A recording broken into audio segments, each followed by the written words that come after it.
go, Liam. Yeah. Alright. Whenever you're ready, hold on, wait, I gotta get the timer. Okay, now I'm ready. My grandfather is just getting out on parole. He has killed more than 3 people. While in prison, this is a medicine bag that he made me. Through my research and personal life experiences, I know a little bit about prison reform, and I'm going to inform you about it today. First, I want to tell you about kind of how the current system is, how we can change it, and then how we would benefit from these changes. So first of all, this is what it's like. In the article Jailhouse Blues, it says, "The crisis is so largely hidden from view, but like a cancer. It threatens the very health and society we have become. We have become a superpower of incarceration.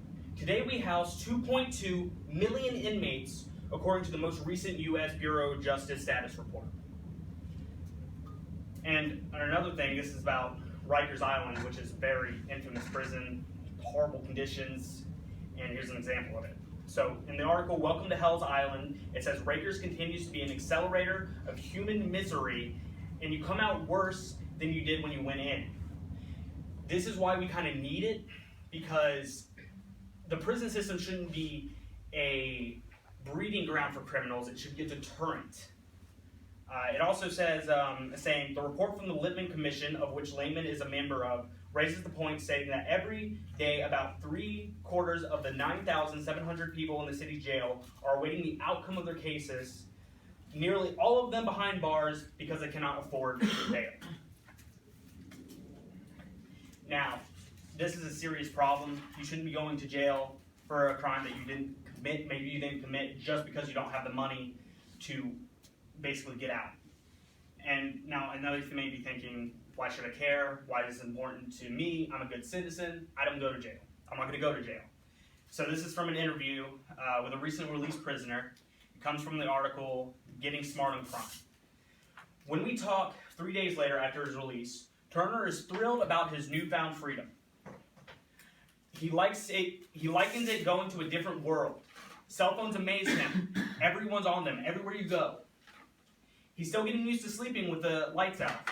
During dinner at a restaurant, he wanted to sit in a corner so that his back was not to anybody." Now, I want you to imagine this is you. I want you to imagine that you're going home one night, you're driving home one night, someone steps out in your car, you hit them. You go to jail for manslaughter or murder or whatever, but you know that you did not commit the crime. When you get out after your sentence is served because you were found guilty, the whole world is going to be different. People are going to look at you different. You're going to get treated different. Nothing is going to be the same, as is evidenced in what I said. So now I'm going to tell you about what we can do.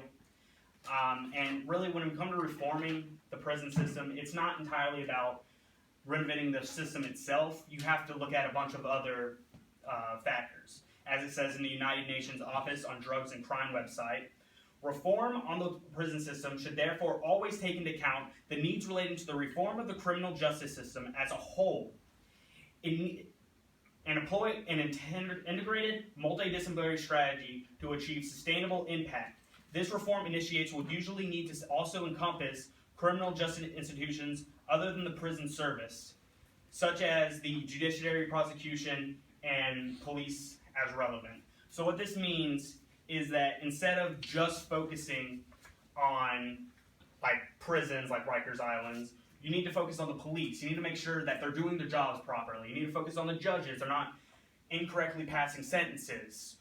And a solution to this is we could kind of start to moving some of these judges out because they are older, because a lot of their stuff comes from seniority, tenure, but it needs to change because these people are older. They might have past prejudices, racism, whatever. So now I'm going to say how we can benefit from these changes, and I want to give you a quick example. As stated in the article, Prison Reform, each of the 2.3 million prisoners costs about $25,000 per year. And I already did the math, and that's about $57,500 million dollars that it costs U.S. taxpayers every year. Now, this is an extraordinary amount of money.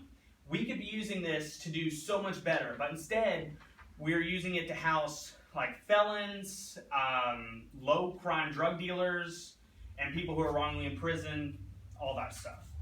Now, these people are, what we need to do is find a way to actually, or how, if we took this, if we reformed it, basically what we could do is we could put this money to either bettering the system itself, putting it into other sectors like education, improving the police, the military, pretty much anything else. But instead, all we're doing is using it to